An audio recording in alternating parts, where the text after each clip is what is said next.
Hello, class. Rishi, Keir and Ed are off to Manchester, Liverpool and Bournemouth, and they all want to get back to Downing Street by high-speed rail. Or maybe not. This morning's exam question. Who's going to get there first? And should one of them not even bother trying? Please show your workings. It looks as though the sums on HS2, Britain's biggest infrastructure project, just won't add up anymore. What would Labour do? Rumours about a Rishi revolution, more maths, less inheritance tax and no smoking at all. Are we seeing the real Sunak at last? And Ed Davey rides into town to kick off the conference season. Grant Shapps is now the Defence Secretary, but one of his many former jobs was Transport Secretary. Just what we need to discuss the potential demise of HS2 to Manchester. Andy Burnham is the Mayor of Manchester, unlikely to be shy of giving us his views of government, or even his own Labour Party does pull the plug on what would have been the standard-bearer for levelling up. Ed Davey leads the Liberal Democrats and has hot-footed it from Bournemouth to be with us. But can his party really be a big player at the next election? Lionel Shriver is a best-selling author you might know from We Need to Talk About Kevin. But she's here to talk about Britain and why she's leaving. With us through the morning, three journalists who unusually can add up and talk about both prime ministers and prime numbers. Lionel Barber, former editor of the Financial Times. Miranda Green, deputy comment editor of the FT and one-time advisor to Paddy Ashdown. And Jeff Randall, formerly business supremo here at Sky News, the BBC and the Sunday Times. He's now chair of Woburn Partners.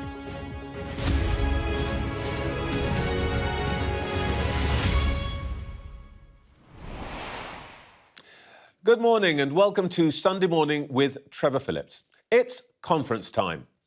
Probably the oldest cliche in this business is that a week is a long time in politics. The next 3 weeks may seem like an eternity. We can expect bucket loads of policy promises from each party leader. There will be many impassioned speeches about Britain's long-term future. But the calculations being made in the political back rooms are all about what happens between now and January 2025. We'll be showing you what it all adds up to. A short time ago, I spoke to the Defence Secretary, Grant Shapps. Grant Shapps, is it true that the government is actively considering cutting inheritance tax?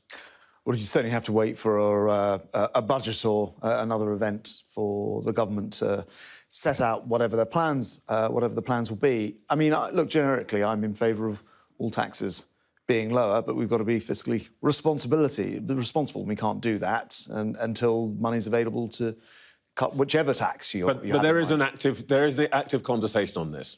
Well, the Chancellor will always be looking at all the taxes. I'm afraid I can't really shed light on one specific tax over another one. If you're asking me, I'm a fiscal conservative. I like to see lower taxes, but we do have to be responsible. Unfortunately, I just lost a parent, and I can understand entirely why people find inheritance tax particularly punitive. However, there are lots of different tax considerations for the Chancellor, and we will have to wait for the Chancellor. Well, let's just for the moment focus on the principle of this one. Let me show you what Paul Johnson, who is, as you know, the boss of the independent forecaster, the IFS. This is what he said. He said, "I despair. There was speculation published the government considering abolishing inheritance tax as a pre-election giveaway. If this has any basis in truth, one wonders what is the point of all the work done by the OBR, which set out on Thursday in the starkest of terms severe fiscal challenges that face us.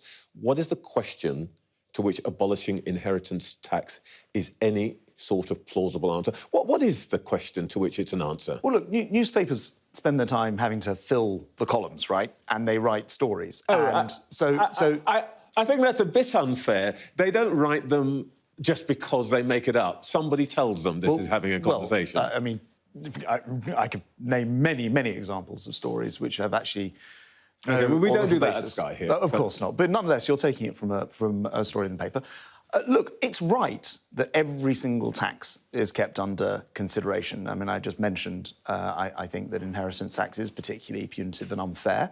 But nonetheless, we also understand that we're in a fiscal straitjacket. And the Chancellor said only last week that, looking ahead to the autumn statement and the budgets, that he doesn't see room for tax cuts. You're asking me about something for which decisions haven't been made, and you'd expect those to be made properly by the but there is a discussion to be had about this. And I think what most people, and this is what I guess Johnson was saying, are puzzled by is why get into a tizzy about this one. It only affects 4% of estates, raises maybe 7 billion, mostly from very rich people. It is not going to fill the holes that the Chancellor's got to deal with, which are much bigger, and you're going to create a big political storm over something that's really quite small beer. Well, again, I point out what you're responding to here is newspaper speculation, not a government announcement. Newspapers are there to speculate. Inspired by your colleagues. Well, there's certainly people who believe that it's an unfair tax. And I would point out this about inheritance tax. You're right, not everyone pays it. I think it's a question for many people of aspiration, and people know that there's something deeply unfair about being taxed all their lives and then being taxed in death as well. But as I say, there's no actual question on the table here because no decisions have been made about these fiscal questions, and the Chancellor will do that in due time. All right, well, let me just deal with another piece of speculation which presumably comes out of nowhere, and no minister has actually said this to a journalist, that you're talking about a potential real terms cut in benefits. No decision's been made, but would you personally be comfortable with that? Well, again, any government has to make the budget stack up, for sure. Secondly, I'd say that when it comes to things like the way that we treat people in the tax system, in particular, actually going back to income tax. Do you remember what the income tax threshold was when we came to power? You had to start paying income tax at £6,470. It's now nearly £12,500. That is a massive tax break, which is aimed at people who are earning less. And so if you're asking where my heart is in this, it's always to ensure that people who, in particular people working and people at the lower end of that income scale are able to keep more of their cash. All right, well, let's talk about the other big story of the day. The Prime Minister presented himself this week as a man determined to be honest with the public, long-term decisions so that people and businesses can plan for a brighter future. Biggest long-term decision that you have in front of you, will HS2 run from Euston to Manchester? So HS2 is a huge infrastructure project. I was charged with it for 3.5 years. It's a huge, as you say, it's the biggest single one, I think, probably in Europe. And there is always going to be, and there has always been, and rightly should be, a question of how you pace the development of that line. There were decisions that I had to make at the time about it, particularly with reference to the eastern leg at that particular moment in time, and every government wants to take that under consideration. Again, it's not my area these days. There's no actual decisions made as yet. I'm seeing quite a lot of speculation about it. Actually, when you think about the size of the project and the amount of money that goes into that, as opposed to, you were just talking about welfare, for example, every government has to make that decision, and that's absolutely right. The point that Rishi... So what you're saying is it's plausible, it's on the table, that you may need to cut the cost of this, and one way of doing that would be to run the line only as far as Acton and West London and only as far as Birmingham. It's one possibility. As I say, I think it's a question of sequencing, but to your wider point that you actually started off with, Rishi Sunak is the kind of Prime Minister who's prepared to take these difficult long-term decisions. Not always popular. We saw, for example... HS2 is one of those difficult decisions. Well, certainly it's difficult in terms of the pacing and the expectations, but we saw not just with HS2, but with our pace of change with net zero this week, that just because the media says this must be done, just because some people will say, these are the popular things to do, he's prepared to do long-term difficult things as well. Let's not get all tied up with what media say and what they don't say. 80 business leaders have written to the Prime Minister because they certainly believe that this is possible. And here's what they say to the Prime Minister. It makes no sense for the country to build a high-speed railway from Birmingham to Ealing.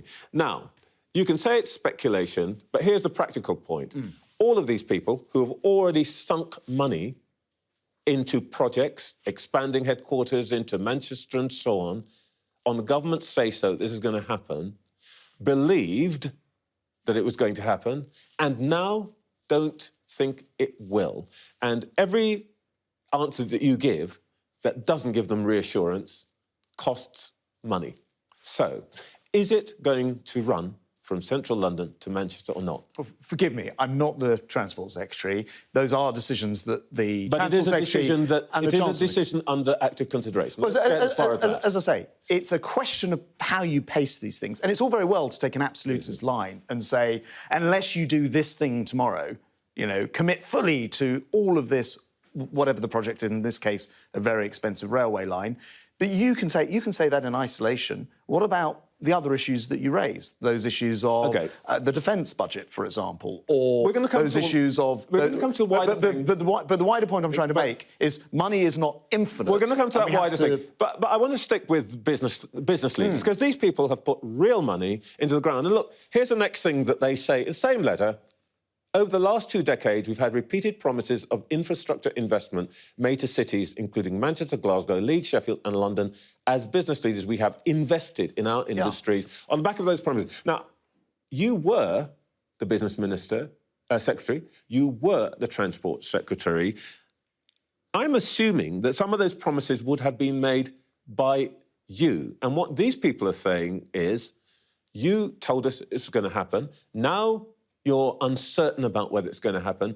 We have spent the money. Did you personally encourage people to invest on the basis that HS2 would run from central London to Manchester? Well, so actually, we've already spent 33 billion Did you encourage businesses, London to Manchester? Did you encourage them to spend on that basis? I do want to see better infrastructure, and the point I'm trying to make, you've got to let me finish the sentence, otherwise your audience won't know the point I'm trying to make. You're answering a different question. No, I'm not asking you, when you talk to business leaders, as Transport Secretary, as Business Secretary, did you say to them, look, it's worth investing in the North in this way because there will be HS2? Did you say that? I hope you'll let me get my answer out. I want you to an answer to that question, not to another question. I certainly said to them, this government is committed to improving rail infrastructure, and in particular in the North, and we spent £33 billion, a record amount, since 2010, on rail infrastructure in the North. I've also said, I believe in greater connectivity. You've also got to realise that in that time, coronavirus happened. People stopped travelling entirely for a while and haven't gone back to the normal patterns of travel. Any government that doesn't then look at their plans and resequence them is, I'm afraid, acting outside of the reality of the situation. And it goes back to the point that the Prime Minister was making. He's prepared to take the difficult decisions, not always the popular decisions at that moment in time, but the right decisions long-term for this country. Well, that's OK. You're now explaining to me why you might take the decision that you say is just speculation. Would you like simply to say to these people who are, let me tell you, because I've spoken to a couple of them, are furious with you, would you like to apologise to them for saying to them, spend your money, we'll make sure the link is there, and now you're in a position where this morning they're watching this programme and they're none the wiser about whether they have spent their shareholders' money unwisely or not? Well, to point out, you're actually asking me about a speculative story in the newspaper rather than actual government policy. You will have to wait for more on sequencing. Point is, but we don't have the government policy. People who have to make investment decisions need to know what you're going to do. Right. The simple answer is we will always invest in the infrastructure of this country, and as has been our record. It's not just HS2, but also the £33 billion that I talked about, and the integrated rail plan, which, without digging into too much of the detail, is about rail from the Midlands up into the North, and is the biggest ever plan that we've seen. So we are investing that money. So the first thing I'd say to those business people is we have already been, and we already continue to spend that money, regardless of the sequencing of exactly how quickly... Not in the way they thought you were going to spend it because of what you told them. Well, because the country has to respond to the circumstances. We did not know there would be coronavirus, a 1 in 100 year event that costs the country hundreds of billions, about £400 billion. We didn't know there'd be a war on in Europe, something that I hope we can talk about in my role as Defence Secretary, and the costs to the country of that war and supporting the effort and preventing a tyrant coming across Europe. So, of course, as circumstance changes, you have to look at the sequencing of the big infrastructure cash that you spend. Any government that doesn't do that, any opposition who claims you don't need to, is not fit to govern this country. All right, let me put to you the word of somebody that I think you ought to pay some attention to, which is your former boss, Boris Johnson, who says on this topic, it makes no sense at all to deliver a mutilated HS2, the height of insanity, to announce all this just before a party conference in Manchester. Now, he's the guy who, when he's your boss, basically said this is going to happen, and he said it after coronavirus. Is he just completely out of his head here? Well, for a start, we haven't had an announcement. I keep going back to the fact that you are asking me about a bunch of newspaper speculation rather than an actual announcement. But it is the case, I don't want to sort of fudge this, it is the case that all of these big decisions, where budgets are, in particular in the case of HS2, inexorably going higher and higher and higher, and your viewers are having to pay that bill, it's absolutely right that a government looks at it and says, hold on a minute, is this just a sort of open-ended cheque, or are we going to make sure that this project gets delivered to a pace and a timetable that actually works for the taxpayer? It sounds like you're making the case, if I may say so, for resequencing, which is perfectly reasonable, but I think the point is people want to know, when will we have an announcement? Well, in due course, as I say, I'm not the Transport Secretary, so I'm afraid because we're talking about a story which is speculation, I can't tell you exactly. But what I can say is that we take those long-term decisions seriously, but we don't think that any amount of money, no matter how big the budget gets, you should just carry on ploughing it in. There has to be a point at which you say, hold on a minute, let's just take a break here.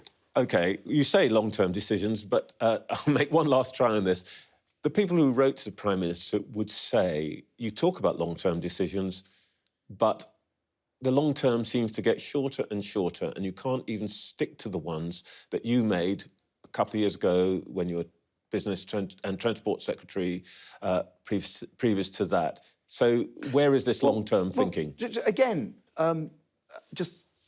at risk of repeating myself, no one knew that coronavirus would stop people from travelling in a way which is fundamental to our transport network. It's not just a sideshow. People stop going to work every day. OK, I won't repeat the question if you don't. So, things have changed. If you don't stop and reflect after things have changed, that is a foolish approach. All right. You're going to bin HS2, essentially. That's what I'm getting from this. And we started this conversation talking about the Prime Minister's pledge to be honest about long-term decisions. You haven't told me really what you do about inheritance tax, long-term decision. You can't tell me what's going to happen about HS2. If I had time to ask about triple lock on pensions, I don't suppose you'd say anything about that. The viewer might be forgiven for thinking that, in spite of all the talk about long-term decisions of being honest about these issues, you aren't being honest because you don't actually have a long-term plan. Well, forgive me, Trevor. I think your viewers understand that I'm not here today to deliver the budget on your excellent programme. I'm here to talk about actually things that I can inform you about, which is, for example, in my role as Defence Secretary, our work in Ukraine, our attitude towards defending this country and many other things. You are asking about a bunch of things outside of my portfolio area, and I'm trying to tell you that no decisions have been made, and I understand that you're pushing me to make those decisions. I can't because they haven't been made yet. All right. It's difficult to escape the suspicion that long-term for you is not 10 years or 20 years. It is January 2025 when there's the next election. That's what this is all about. I disagree actually fundamentally with that, because if you were asking... You've pointed out a bunch of things to me this morning you say are unpopular. And you've shown letters to prove your point. My point is we are prepared to take those difficult long-term decisions, even when they are unpopular, if they are in the long-term interests of this country. All right. Just very briefly, I did want to give you a chance to say something about Ukraine. Is there Ukraine fatigue creeping into the West? Well, I think, we're 19 months into this now. On Tuesday, I was out in Ramstein in Germany meeting with 50 countries. who are all supporting Ukraine. This is NATO plus a bunch of other nations. And certainly within that room, we were all absolutely solidly behind Ukraine. And I'll say this, I think the UK stands shoulder to shoulder with Ukraine. We haven't forgotten how a tyrant has walked in to his democratic neighbour. And if we don't stop him, we know from history what happens after that. And that is why we are continuing our support. I've just announced tens of thousands of additional rounds of ammunition, taking us up to about 300,000 rounds so far, and we provided a huge amount of additional support and equipment. By the end of this year, our goal is to have trained 30,000 Ukrainian troops. So I don't think the British resolve is wavering in any way, shape or form, and we will stand shoulder to shoulder with the Ukrainians. Right, Shapps, thank you very much. Thank you. That was the Defence Secretary, Grant Shapps. So let's get some reaction from our panel. The former editor of the Financial Times, Lionel Barber, the former business editor of the BBC and Sunday Times, and now chair of Woburn Partners, Jeff Randall, and journalist and one-time Lib Dem advisor, Miranda Green. Jeff, what do you think businesses are going to make of Grant Shapps's non-explanation this morning? Trevor, good morning. Good morning, Jeff. Nice to be back on Sky.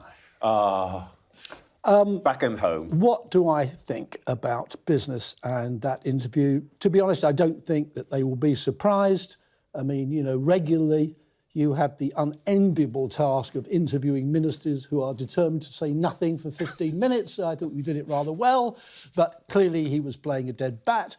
I thought it was quite funny when he said, oh, well, I'm not the Transport Secretary. Well, he was 5 minutes ago, and I suspect he knows what's going on, but he's paid to come here and say nothing. I'm sure business will be frustrated. Just a point on business, though. I mean, business has a vested interest in this, HS2. And, of course, there are considerable benefits down the line to business. But it's slightly disingenuous for business to insist that this goes ahead, because business gets the benefit and the rest of us pay. And on the latest study, for every pound spent going forward on HS2, the benefit is 90p. Well, no business that I know of would invest on that basis. That's the road to ruin. Miranda, did you... I mean, there must be something, I suppose, to be said for his argument that coronavirus and Ukraine have changed the equation. But I have to say we get that a lot in these interviews. Well, the problem is that we have a government which, what seems like a few minutes ago, was committed to something called levelling up the country, which is a really serious project if we're going to have a prosperous nation, where it's prosperous everywhere outside London and the South East. If you then mess with flagship infrastructure projects, which are supposed to, you know, raise incomes, raise productivity, raise business activity across the north of England, you know, you're seriously hitting at your own flagship policy. And I think it's going to go down very badly in Manchester, where the Conservative Party is about to have their conference, by the way. So they certainly can't cancel the Manchester leg just before their conference or during it, because can you imagine the reaction locally? And I think it's just part of, as you were putting to him, this attempt to say that these are long-term decisions and long-term policy propositions, when actually what they're focused on is the elections. They're very short-term. We've had an extraordinary week of Number 10 throwing out policy idea after policy idea, everything from fining NHS patients for not turning up, to cancelling A-levels, now to saving money by cancelling HS2. And really, you have to wonder, is this a long-term prospectus or just a sort of panic, kite flying before they put their manifesto together? Lionel, when you were editing the FT, I think it was a theme that you turned to a lot, this issue of long-termism, short-termism. We're seeing the reality of that now, I suppose. Well, what he didn't say was incredibly revealing. This is an utterly half-baked project. Initially priced at 30 billion, it's now heading towards over 100 billion. It's been flawed from the outset. It's going to create a huge scar down the centre of the country. Bits have been lopped off.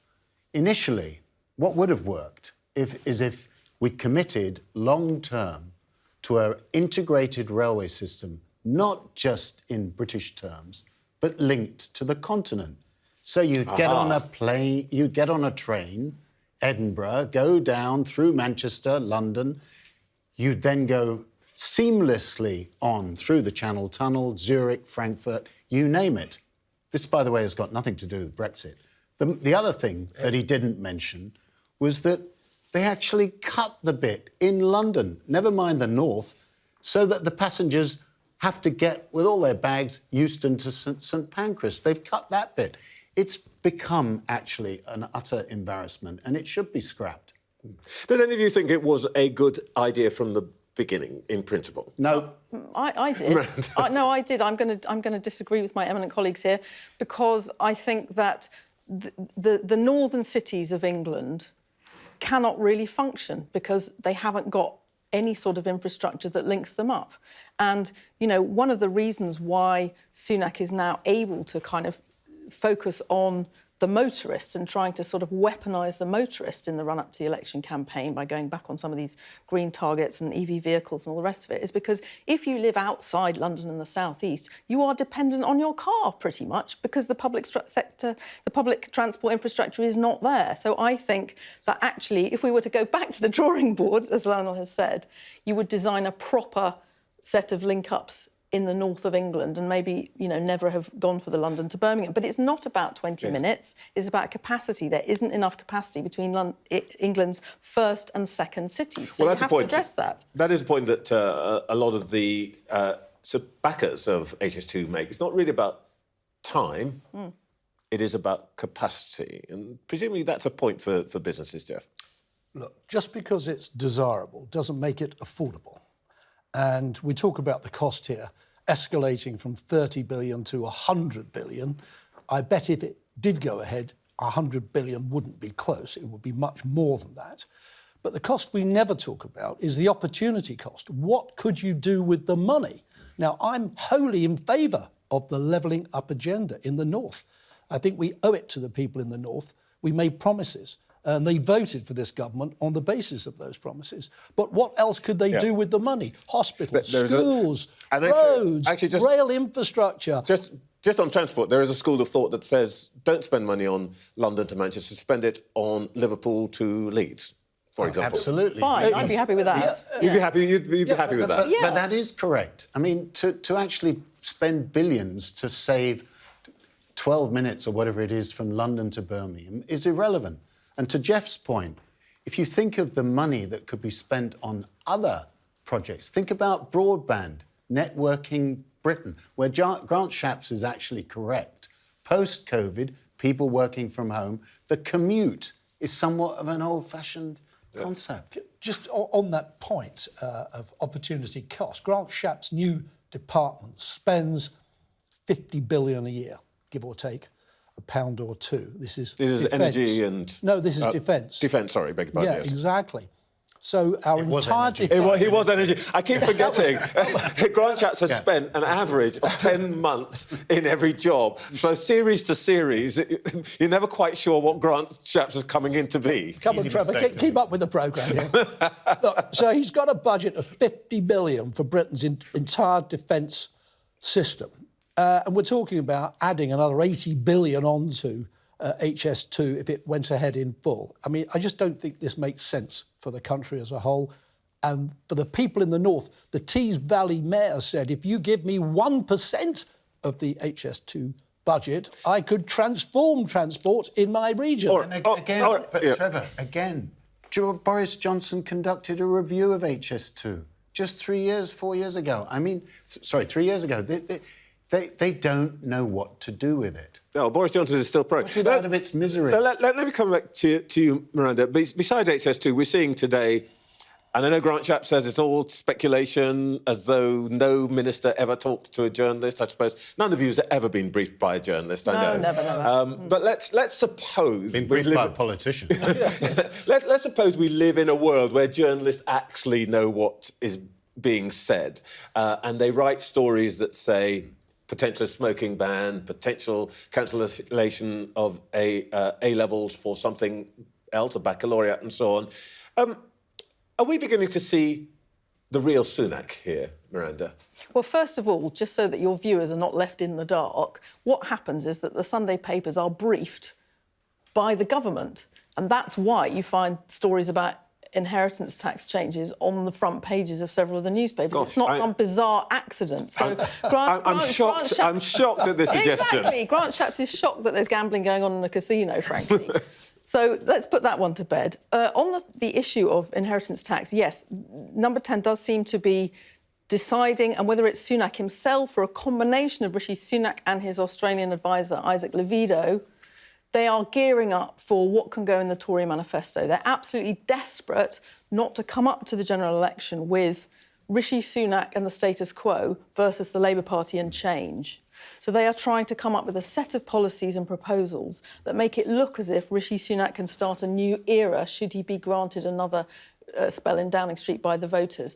The problem is that these ideas, there's no coherence to them. It's not a vision. It's not what is the country I want to build. It's a set of individual things, and we'll see which ones actually fly. All right, we will continue this conversation a little later. It is just coming up to 9 o'clock. You're watching Sunday Morning with Trevor Phillips. In the last hour, the Defence Secretary Grant Shapps refused to commit to the future of HS2 to Manchester. He said the Prime Minister was prepared for difficult long-term decisions. He also wouldn't really answer questions about reports that inheritance tax could be cut by the government ahead of an election.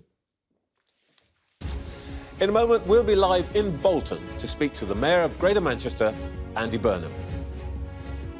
The Liberal Democrat leader, that's Ed Davey, joins us in the studio on this second day of his party conference in Bournemouth. And why we need to talk about Britain. Lionel Shriver, the award-winning mind behind We Need to Talk About Kevin, tells us why she's leaving the UK for foreign shores. Now, as it sounds, the government's going soft on HS2, the hugely expensive high-speed rail line that was supposed to connect central London to Manchester. There's no one better to speak to this morning than the Mayor of Greater Manchester, Labour's Andy Burnham. The problem for him might be that Labour also seems to be pretty wobbly on the project. Let's find out what he's thinking this morning. Andy Burnham is in Bolton today, heralding the start of his new bus network in public hands for the first time in 40 years. Good morning, Mayor. Good morning. Morning, Trevor. I know you want to talk about buses, and I promised we're going to do that, but first we have to talk about trains. I know that you'll be furious with the government, but will you be equally furious if your own party leadership doesn't commit to building the line in full? Well, they are committed to it, but like everybody, the Labour Party and ourselves, we will have to respond to what the government says. So we await that decision. But it's very frustrating, Trevor, I've got to say. You know, here we are today in Greater Manchester, putting buses back under public control. We are levelling ourselves up. We are improving public transport. And then I look over there and I see the rug being pulled from under us while we're trying to do it. You know, I've just heard your discussion a minute ago about, you know, oh, well, you should have east-west instead of north-south. I would actually say an east-west line is really important for the north of England, as well as north-south. Why is it always that people here are forced to choose, that we can't have everything? You can have this or you can have that, but you can't have everything. London never has to choose between a north-south line and an east-west line and good public transport within the city. Why is it that people in the north are always forced to choose? Why are we always treated as second-class citizens when it comes to transport? This was the Parliament when they said they would level us up. If they leave a situation where the southern half of the country is connected by modern high-speed lines and the north of England is left with Victorian infrastructure, that is a recipe for the north-south divide to become a north-south chasm over the rest of this century. And that is why people here are fed up with false promises and also watching now what seems to be the desperate acts of a dying government. This is really not right and not fair to people here who were given so many promises. Andy Burnham, I understand, let's leave the dying government aside for a moment. Let's talk about your own party, where you, I suspect, have greater influence. And you said that you understand they're committed to it. But in the last week, Pat McFadden, the General Election Supremo for Labour, was asked about it, wouldn't commit. Rachel Reeves was asked about completion of HS2, wouldn't commit. Keir Starmer was asked about it, wouldn't commit. Will you be saying to them today, look, you have to say that it's going to happen? It's not a question of whether you choose this or that, but your own party, which you would say looks like it could be in government, is also, like the Conservatives, not committing to this. Well, no, there have been commitments, so I'm not sure you're right about that, Trevor. It is stated policy to do both and to do Northern Powerhouse Rail in full. And the point about HS2 is it builds the enabling infrastructure for Northern Powerhouse Rail. So that is a commitment. But as I was just saying, everybody is going to have to respond to what the government announces. And don't let the government off the hook, Trevor. They are the ones who are pulling the plug. So why is this straight away a Labour story? We've had quite a lot of time talking about the government, and you've just talked about the government. We have talked to Labour leaders in the last week and asked them directly, and none of them will commit to it. Will you say to them this morning it's time for Labour to put its cards on the table and agree that it will that HS2 will run from central London to Manchester? Well, I have been saying that to them, and I said it yesterday, I will say it again today. The north of England should not be forced to choose between whether we have a good east-west line or a good north-south line. We need modern rail infrastructure here because it's that Victorian infrastructure that is the reason why we have so much rail chaos in the north. You know, other parts of the country have not had to choose. Why do we have to choose? And if you think of it this way, Trevor, if HS2 had started here in the north and was going south, there is no way at all that the government would be cancelling it if it was going south. They would not be cancelling the London leg of HS2 if it had been built the other way round. I'm saying it to my own party, and I'm saying it to the government as well. I'm not asking you about a choice between north-south and east-west. I am asking you about your own leaders, your own Shadow Chancellor, your own campaign supremo's position. I just want to be clear that you want to say to them that you would like them to say, without ifs or buts, that they will be committed to this project. Yes, and I did say that a moment ago, but I can say it again. I said it to them yesterday, I will say it to them again today. I said a few seconds ago that we should have both a new north-south line and a new east-west line. And the reason why you have to think about both is because HS2 builds the enabling infrastructure for the Liverpool to Leeds line that you were talking about before. So that is our position. If it is not built, you will leave the north with Victorian infrastructure when the southern half of the country has something much better, and that will actually level us down. So in the Parliament, when the opposite was meant to be happening, the foundations will be laid for the north-south divide to become ever greater in the rest of this century. And that's what's at stake here. You know, I honestly can barely believe that this is what the government are about to do. Days before they come to Manchester for their conference, they are about to ditch a commitment that they've held for 10 years since George Osborne came to Manchester to launch the Northern Powerhouse. OK, by the way, will the Tories be welcome in Manchester now? Well, I don't know what they're going to announce. I would say to them, think carefully before you take this decision. You know, think about the city you're coming to. Think about whether it's fair that there is such disparity between the great cities of England in terms of the infrastructure that we have. Of course, we will welcome them, as we always do, but they will also hear directly from us about what we think is fair treatment for our city. You know, no one's been in touch with me yet. This is a huge decision that affects the future of our city and the country, and I'm still waiting to hear from the government as to whether or not our views will even be taken into account as a result of all of this. Well, that is a striking point that nobody's talked to you, but I want to give you the chance to talk about the buses project. The Manchester Bee Network is now in public hands. It's now your responsibility. You are launching something big. The question I want to ask is it big enough? I mean, have you got enough resource? Are you going to be able to create a big enough network to make a difference? Well, of course, we will need support if we were to expand it into a true London-style system. That's the ambition that we have. It's government policy. But the government will have to support buses here and elsewhere in the country if that is to be delivered. But this is a really significant day for Greater Manchester today. We've had 40 years of deregulation, Trevor, as have other parts of England.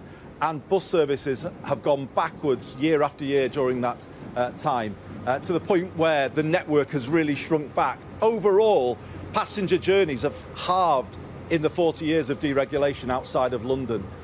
So there is a need to build bus services back up. And this gets me back to the commitments that the government made. They said they would level us up. They said we would have better bus services, better rail infrastructure, and they need to stick to that. But we have taken a big decision here. There's a change, as you can see behind me, coming through onto the streets of Greater Manchester today. The buses are better. We're cutting the cost of public transport by 20% today for people using our buses and our trams. The Bee Network is going to bring real benefits for the travelling public. And I would just say, why are we not getting behind this as a country? Why are we not backing public transport at this particular moment in time? The more the government backs us, the more we can give people a real incentive to leave the car at home. Just very quickly, hearing Sky correspondents talking to some of people in Manchester, they're saying reliability is going to be the important thing. Are you assuring people of Manchester that this new service will be more reliable than the one they've had before? Yeah, yes, and they can hold me to account for that. You see, the thing about the deregulated system, Trevor, is if a bus is late or it doesn't turn up at all, there's nothing the public can do. There's no comeback against the operators. In the system that I've created, if they are unreliable, if they are late, there could be a financial consequence for the bus operators. And that's the big difference between what we had and what we've got now. The public are the bosses of the buses, if you like, here in Greater Manchester from today.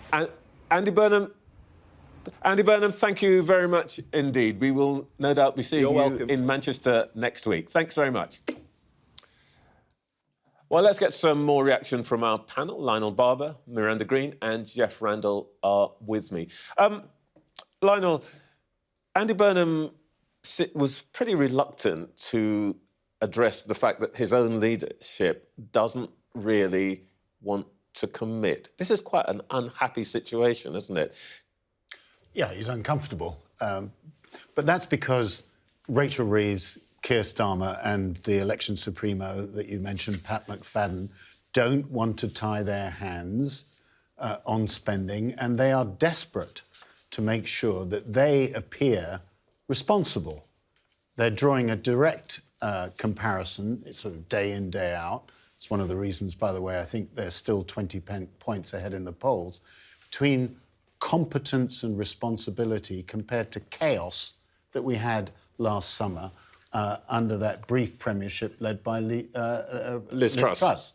And the unfunded tax cuts which panicked the markets and for which we're now still paying higher borrowing costs. So I think this is the problem. Andy Burnham as well is an independent mayor. He's a member of the Labour Party, but he works with the Conservatives as well. Successful, independent voice. So he's straddling here. And I have some sympathy for him. Miranda, but is this a problem for politics in general, that we have these conversations endlessly, and it seems that whatever party they represent, the thing that they want to do is avoid mistakes rather than say, this is what we're going to do? Well, and, you know, trying to tackle infrastructure problems is probably the most dramatic example of what the UK gets wrong. We can never follow through on a long-term project because we never have proper cross-party consensus and everyone signs up and then it just happens. And I think actually Andy Burnham is fair when he says this wouldn't happen to a London project, actually. And clearly his people feel aggrieved in his region. The problem for the Labour Party as you and Lionel have been saying, is that you've now got these different tiers of kind of Labour grandees, some of whom, like Andy Burnham, are extremely powerful in their own region. He was always spoken of as a possible leader in waiting. Now he's King of the North. Now he's King of the North. So Keir Starmer and his careful Ming vase-holding acolytes like Rachel Reeves and Pat McFadden, they've also got to listen to the sort of shouts from people as powerful as Andy Burnham, wanting them to spend money in their region or to help their region. And it is really difficult. I mean, we've seen that the Labour Party's already had to slightly finesse their massive plans to spend to create what they call the green economy. You know, their green jobs plan. It's now not £28 billion immediately. It's working towards investment of £28 billion. So they're having to cut their cloth according to what they find when they come in. Jeff, you get the feeling sometimes that devolution, everybody thinks it's a good thing, more power to the people and all that, becomes an obstacle to decision-making. Well, that is undoubtedly true, because I can think of several occasions where there is a direct clash between what they want in Westminster and what the local government wants out there in the country. But to your interview with Burnham, you know, I have a hunch. My hunch is this, that Rachel Reeves, someone for whom, by the way, I have a high regard, her dearest wish is that the government ditches HS2 and it takes all the flak, because she believes she's going to be the next Chancellor. Could well be. She's going to inherit a money box with nothing in it and a long queue of ministers and other lobby groups saying, Rachel signed this cheque here, Rachel signed that cheque there, and this will be a problem that's taken off her table. She is a Leeds MP, though. I mean, she represents the people of Leeds, well, you know. True. So... She may be right, but this is a bit worrying, because if you remember, in 2010, the Labour Treasury Minister also said there's no money left. Yes. After the global financial crisis. He left a note for his successor. Exactly. So we are running on empty here. But Jeff's right, actually. I think Rachel Reeves would be delighted if the decision was made. And here's a rather difficult tension here within the government. Sunak and his people in Number 10 want to position himself as an agent of change, something different from the past. But they could be taking a decision which actually helps Labour. As you know, Miranda, I'm an innocent in this world. This level of cynicism really shocks me. Do you buy it? I totally buy it. Yeah, I totally buy it. But I think it's immensely regrettable. And I do think that an incoming Labour government would have to do something about Northern Rail. And as Andy Burnham has pointed out to us, point I was making earlier, actually, that northern leg of HS2 is really embedded with any other transport rail improvement plans that pre-existed, so the Northern Powerhouse. I think you will have to find a Labour government thinking, OK, what edited version of HS2 could we actually get away with, and could we now make affordable? You couldn't just cancel the whole thing. Jeff, all the business people that you mix with, that you've talked to over the year, from this conversation, they'll be sitting in there watching this with their head in their hands, won't they? Well, business likes certainty, for sure, and we are now in a period of great uncertainty, some would say chaos, and business likes projects that it benefits from and other people pay for. Hence the letter today about HS2. I think business generally has pretty much lost it with this government. And I think business increasingly is prepared to give Labour a shot, which is, to Lionel's point, while Labour is trying to present itself as so responsible, so fiscally responsible and trustworthy with the money that they will be taking from the taxpayers. OK, Tories have lost business. You heard it here first. Coming up, we'll hear from the Lib Dem leader, Ed Davey.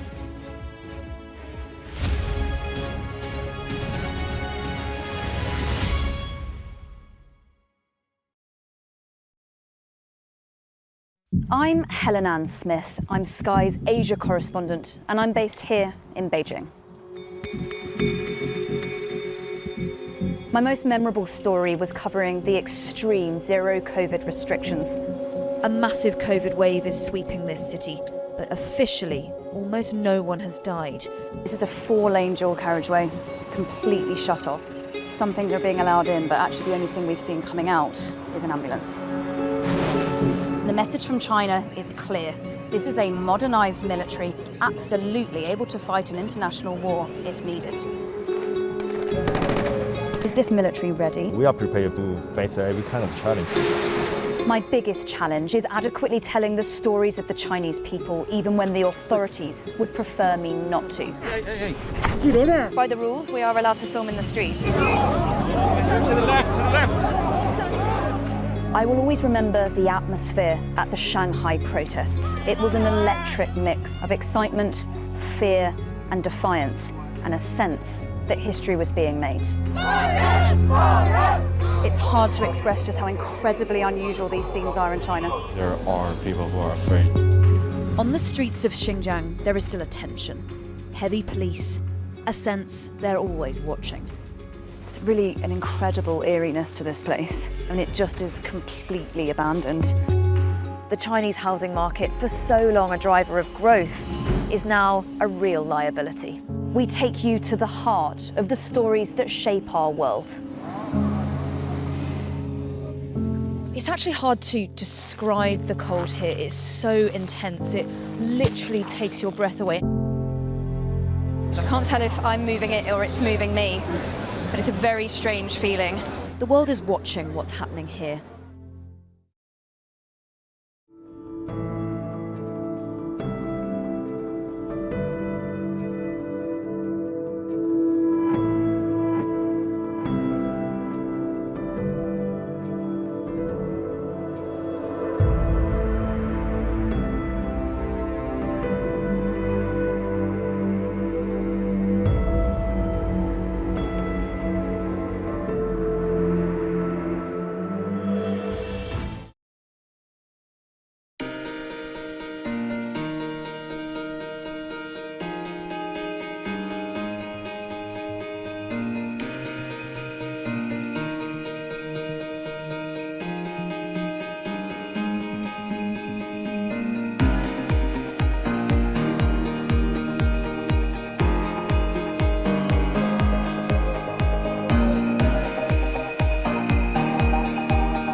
The 5 of us have made it out of the car.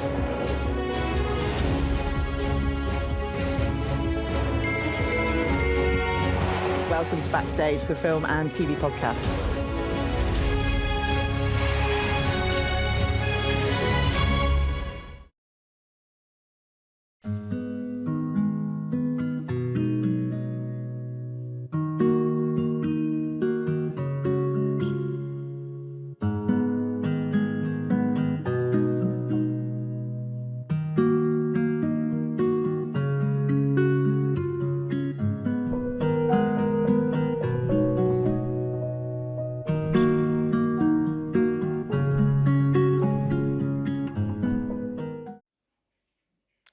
Welcome back. This is Sunday Morning with Trevor Phillips. The Liberal Democrats are in Bournemouth for their annual conference. The party's been in high spirits recently after some pretty stunning by-election victories. But is that down to the disastrous state of the Conservatives, or is real progress being made by the Lib Dems? A little earlier, I spoke to their leader, Ed Davey. Ed Davey, an election could be just around the corner. Let's talk about it being in spring. Are you ready? Absolutely. And we're in good heart in our Bournemouth conference. I think it's partly because of all these by-elections we've been winning in the last few years and the council election results. It's so great to see so many new MPs and new councillors. And we're focused on the things that we care about, that the voters care about. So big one is the NHS. That's been a real problem for the government. They're failing miserably, and we've got some, I think, exciting policies which we're debating at Bournemouth. We're talking about the economy, of course, the cost of living, as well as environmental issues. So we've got a really busy conference, and I hope that'll propel us with our message into the election. Of course, and in your document for a fair deal, you lay out some of this. Let's just talk about the politics of this. What's at the top of your agenda? Is it just to get the Tories out? Well, clearly we are well placed to get a lot of Conservative MPs out of Parliament and to get the Conservative government out. But we have a Liberal Democrat agenda, which our Fair Deal pre-manifesto talks about. We believe that our economy is in a real mess. People are really struggling at the moment with high mortgages, high rents, high food, high energy bills. And I think any opposition party who is talking to voters knows that they've got to address those bread and butter issues, and alongside the cost of living, the things we're talking about, the things that voters are talking to us about, are the NHS and the care system, and that's why I've been speaking about that quite a lot now. You will have read this morning that there is talk about the Prime Minister wanting to slash inheritance tax. Would you support him in that? No. You know, it's really clear when a Conservative leader is in trouble, they reach for the inheritance tax gig. They've done it before, but they've never delivered on it. And I think people reading that should look at the Conservatives' record on tax. They have raised taxes for people on lower incomes.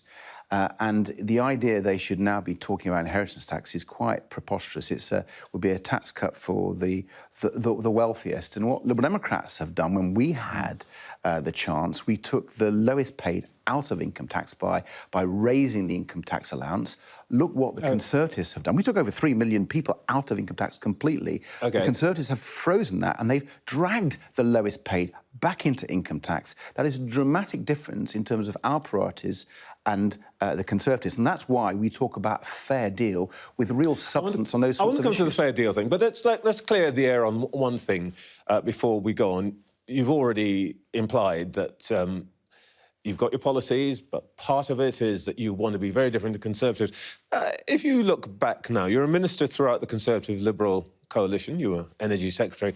If you had your time again, knowing what you do now, would you have agreed to putting the Conservatives in office in 2010, as you did? Well, listen, Trevor, I've fought the Conservatives all my life. When I won my seat in Kingston as Surbiton, it was against the Conservatives, and I'm always fighting them in my seat. Yeah, you didn't fight them for the 5 years that you were minister in their government. No, but that's my point. I did. I fought them every single day in order to win Liberal Democrat priorities. And we did win. I mean, particularly in my area, we focused on renewables and offshore wind. And we made Britain the world leader in offshore wind. Okay.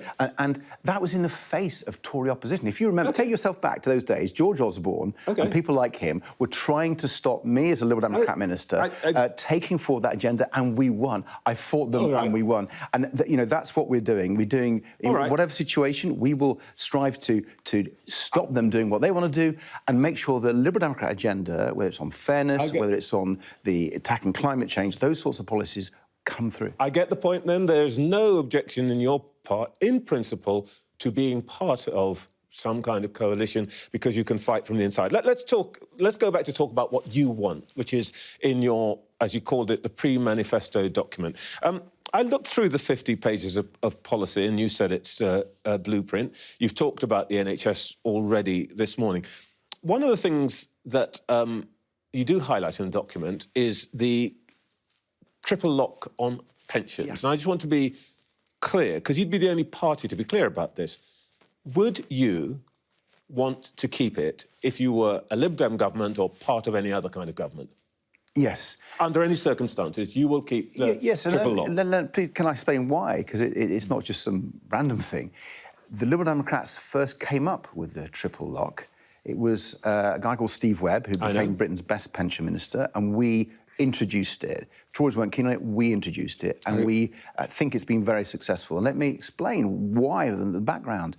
Because it's really important. It's a long history. Pensions over a decade. We don't need to have the whole long history today. But the Conservatives broke the link between pensions and earnings back in 1980. And for 30 years, British pensioners fell behind the rest of Europe, and we became bottom of the league for the state pension. Countries that are much less wealthy than us are paying their pensioners more. So the triple lock from the Liberal Democrats was designed to try to begin to rectify that. We've had 13 years of the triple lock. I think people do understand why it's there. I just want to be clear that you are going to stick with it.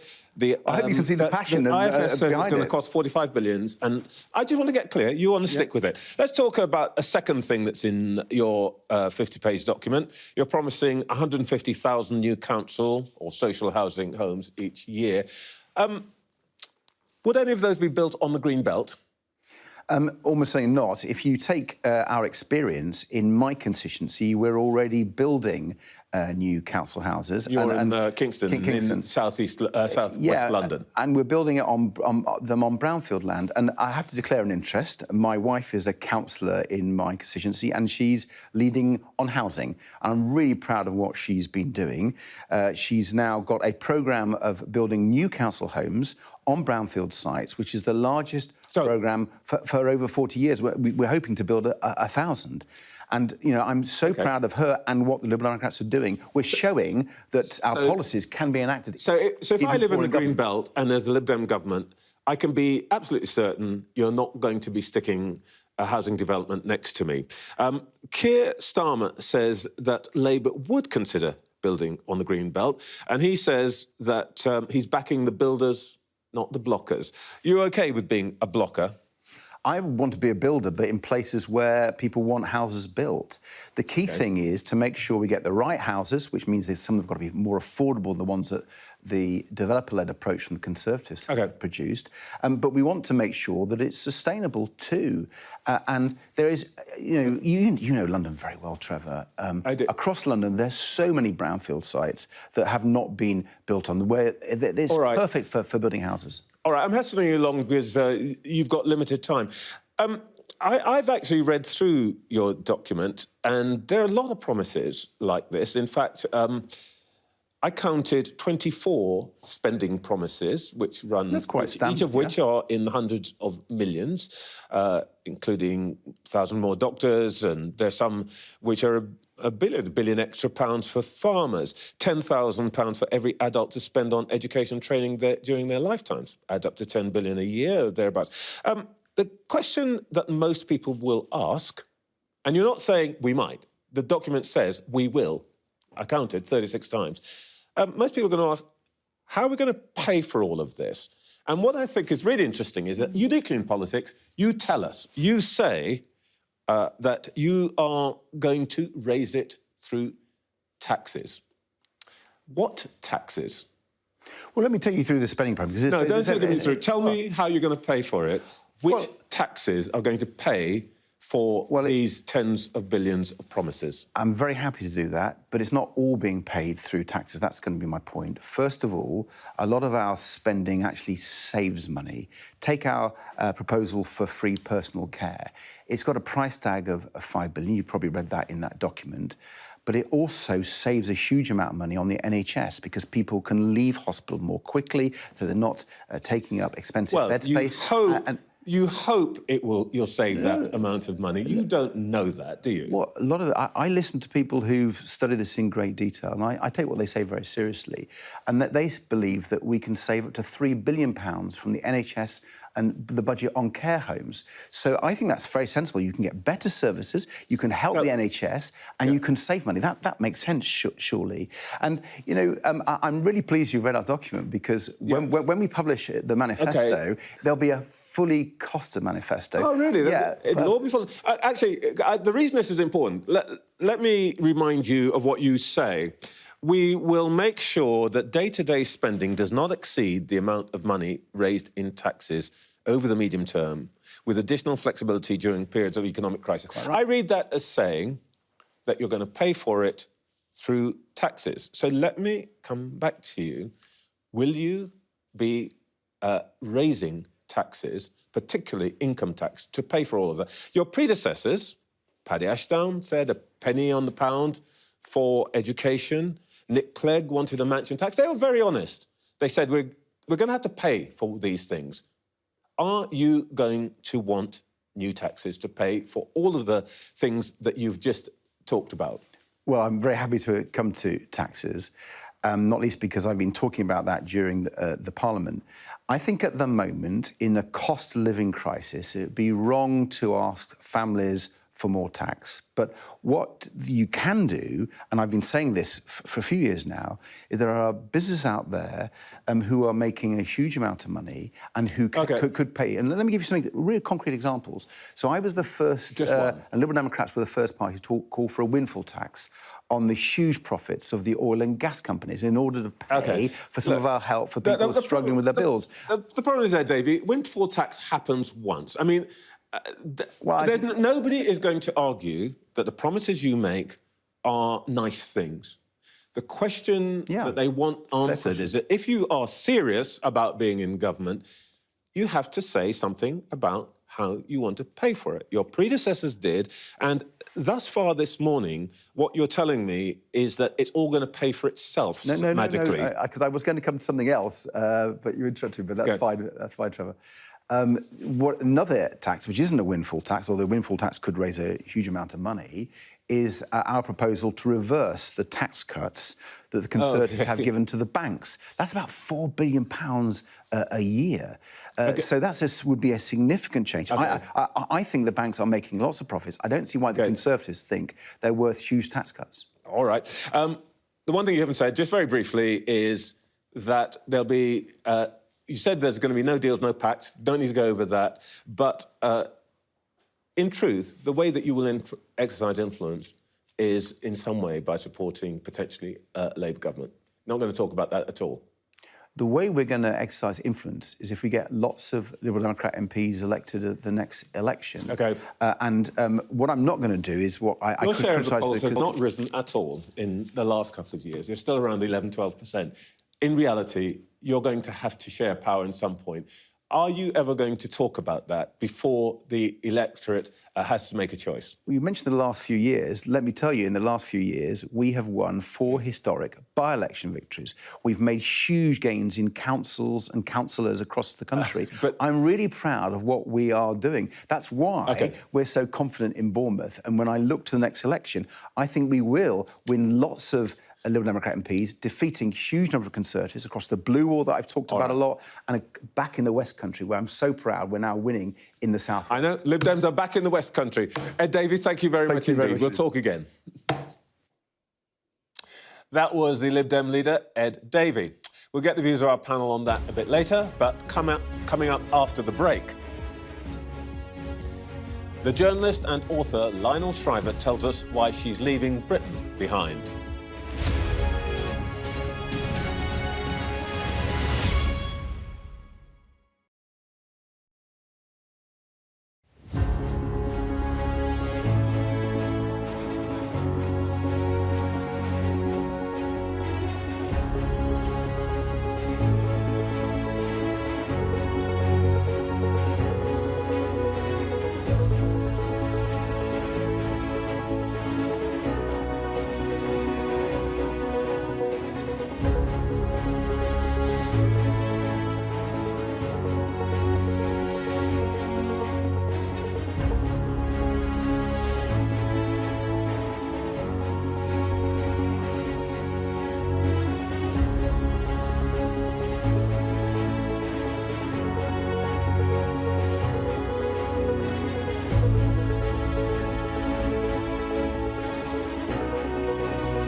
5 of us have made it out of the car.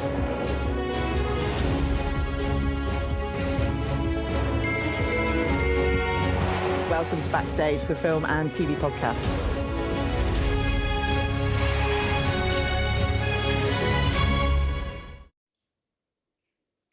Welcome back. This is Sunday Morning with Trevor Phillips.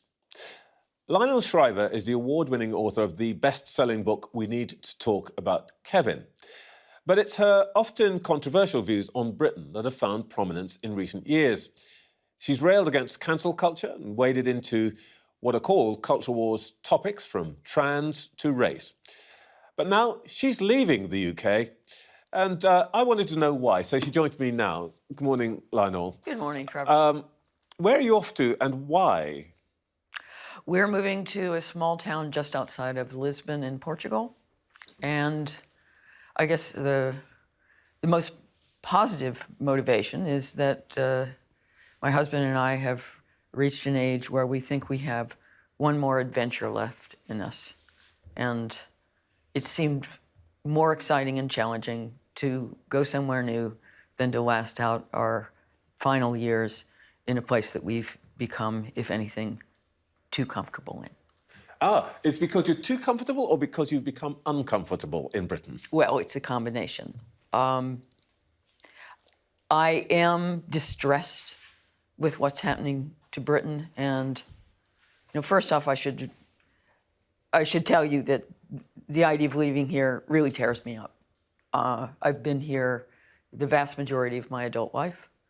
My feelings about the country are strong, though that also means that my criticisms of the country are strong. So, you're right that I've been up to my neck in the culture wars here, but I also get a little sick of it. And I am despairing on Britain's account that the country seems to have adopted the conflicts of another country, mine. The United States. Right? So all this, what we call woke, for lack of a better word, I know we're all sick of it, it comes from somewhere else. And I think that's undignified, and honestly. Okay. Come up with your own screwed up ideology. That's quite damning, that somebody who comes from the United States, has lived in other parts of the world, in Africa and so on, and transparently likes this country, loves it, is now saying, can't you even get your own crazy ideology right? Let's come back to that in a moment. I wanted to ask you, because it's a politics show, one of the things that you talk a lot about, or you write a lot about, is the power and reach of the state and government. We're saying this morning that Mr. Sunak wants to essentially, or it is said, wants to stop people smoking even in the outdoors. And obviously, it's healthy, it stops people smoking in other people's faces. How do you feel about that? Healthy policy or nanny state? Heavy-handed nanny state. Not a very nice nanny. This comes down to one of my biggest problems with the direction of travel in the UK. And that is, it's become increasingly authoritarian, rather than bringing the people along with and trying to go in a certain direction by persuasion, by leading people, and giving people positive reasons to do things. This has become a very authoritarian regime which tries to manipulate through punishment. Well, let me push back on that. You and I have discussed this in other contexts, but you say it's an authoritarian state, but you've written a lot about, for example, the cancel culture. And isn't the problem there that maybe some of our institutions, our media, our universities and so on, aren't authoritarian enough that the grown-ups, when confronted with, a demonstration that says this person must not speak here, and you've had this experience yourself, basically cower in the corner or back out of the room, that actually they're not strong enough? Well, I certainly think there's been a failure on an institutional level to stand up to the ideology that we're talking about that I have been opposing for years. So yes, you're right that there's a kind of capitulation or selling out to a particular element, often out of fear. But on a governmental level, legislation is being designed in a very punitive direction, the way net zero is being pursued. The energy bill that passed without any real deliberation most recently has all kinds of powers in it to basically break into your house with the police and force you to get a smart meter. They connect and with the power to put you in jail for up to a year if you don't comply with the new environmental regulations. And these are just householders. We're not talking about people who run companies or something. This is the way things are done. And we're a long way from Putin or anything, though, aren't we? Of course not. But I would like to see a little more contrast. I mean, the thing that really damaged my emotional relationship to this country was COVID. And it demonstrated, I mean, literally overnight, that this country would capitulate to what became a quasi-totalitarian regime. Again, no persuasion, no, we can all be sensible here, no advice, no, more rules. That is quite an extreme, even for a brilliant writer, quite an extreme proposition. We are not a totalitarian regime, nowhere like it. No, but overnight, Britons gave up virtually every civil liberty that they ever, for the common good? Ever imagined was their for the common good. Ostensibly, but you could have had the same results without that kind of top-down, police arresting people walking in the forest. One of the things that you've written about recently, which is about the state's responsibilities and so on, is the issue of what you called heritable guilt, inherited guilt, and the case in point is slavery reparations. And your basic case is, how can you make people who live today responsible for something that happened centuries back? Is it really as simple as that? Morally, yeah, I think it is. It's in the Bible that the son is not to inherit the guilt of the father. That used to be a fundamental Christian principle, and I think that we've lost it. We now think that we are responsible for everything our ancestors ever did, and between slavery and the Industrial Revolution, with its unintended consequences of CO2. No, we have to draw a line. We didn't make those decisions. It's hard enough to take responsibility for the things you do in the present. I wish we could talk much more, and I hope, actually, you'll be coming back to us from Portugal from time to time. Indeed. And we'll see you on the show again. I hope so. Lionel Shriver, thank you very much indeed. Pleasure to talk to you, Trevor. Now, in just a moment, we'll hear once again from our panel.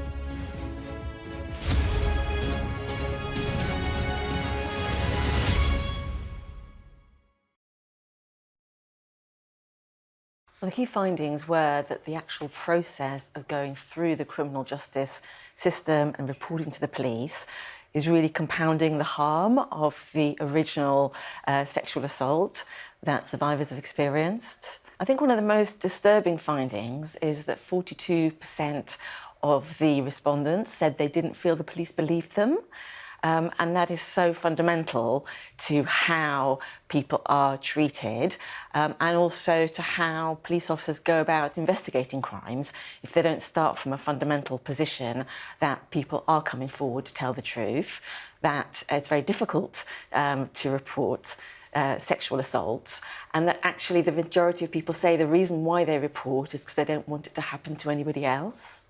It's really frustrating because you should feel that the criminal justice process is there for you when you need it, but we see that the way rape is investigated, very, very often the focus is on the credibility of the person who's reporting. You don't find that in any other kind of crime, where it's the victim who feels that they are the one on trial. And we've seen, as part of Operation Soteria, which is the Home Office-funded research that a project that this research is part of, that police are not actually focusing on investigating the suspects. So much of the focus is on investigating the victims, the survivors, and that is something that is really unique to rape. It doesn't happen in other offences, and you know, there really needs to be a complete shift in mindset around that. The process itself is really important. You know, maybe not every case can go to court, but if people feel they've been treated fairly, treated with respect, treated with some kindness, but also fundamentally believed and the evidence they put forward is followed up, then the process itself won't be as damaging. We know it's tough, but what is disturbing is that such a high proportion have said they didn't feel respected or they didn't feel believed, or that all the evidence wasn't followed up. You know, that the two things are linked. The way you go about the process and the end outcome are linked, but it's so important that people feel that going through the process isn't causing them, you know, yet more trauma.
Welcome back. This is Sunday Morning with Trevor Phillips.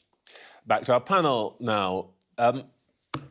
Miranda Green, will Ed Davey actually have any influence over the next government, whatever it is? That's debatable, but for any voters who would like to deprive the Conservative Party of their governing majority, his party matters a lot, because what you've got now is something that's a little like what you got in 1997, before that incoming Blair landslide, of a very clear complementary pattern of the seats where the Lib Dems could take MPs out, Tory MPs out, and where Labour can. And it's a really different bits of territory. So he matters a lot. But the truth is that there's a gap between what he says and what he does, because if we look at the Bedfordshire by-election, where the three parties are sort of on a par, though the Lib Dems are a little bit behind, they're saying they're fighting for every vote, so they may actually let the Tories back in. That's really interesting. I have looked in some detail at this, and I can reassure people that there are only 2 seats in the whole country, like Mid-Bedfordshire, where it's unclear whether the Labour Party or the Lib Dems are actually the true challenger to the Conservatives. Okay. It's a really peculiar example, and it's true, actually. It's quite interesting, the extent to which both Labour and the Lib Dems will not let go and will not let the others have a clear run. So you might get the Tories keeping that seat. Lionel Barber, are the Lib Dems serious yet? Not yet. They need to become a national party. They haven't been that for some time. Under Nick Clegg, yes.